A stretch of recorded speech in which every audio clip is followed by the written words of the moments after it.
আমার একটা আকাঙ্ক্ষা ছিল যে একটা সমাজ জীবনের একটা পরিবর্তন, আর এই পরিবর্তন করতে গেলে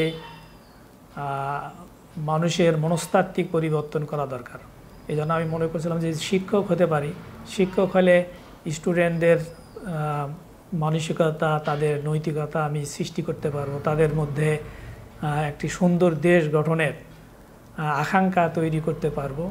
এই আকাঙ্ক্ষা নিয়েই আমি মূলত শিক্ষকতার জীবনে অনুপ্রবেশ করি। এবং আমার একসময় রহিমাপুর মাদ্রাসায় আমি ইসলামিক ইতিহাসের প্রভাষক হিসাবে গিয়েছিলাম, কিন্তু তারপরও আমি সেখানে নিজেকে ধরে রাখতে পারিনি। আমি চেয়েছিলাম যে একটি প্রপারে একটা প্রতিষ্ঠান, যে প্রতিষ্ঠান একটা ভালো সমাজে ইম্প্যাক্ট সৃষ্টি করবে, একটা আলোড়ন সৃষ্টি করবে। যার কারণে আমার ওই এমপিও ভুক্তির চাকরি আমি বাদ দিয়ে আবার আল হেলালে আবার ফিরে আসি এবং এখানেই আমার কর্মজীবন আবার শুরু করি।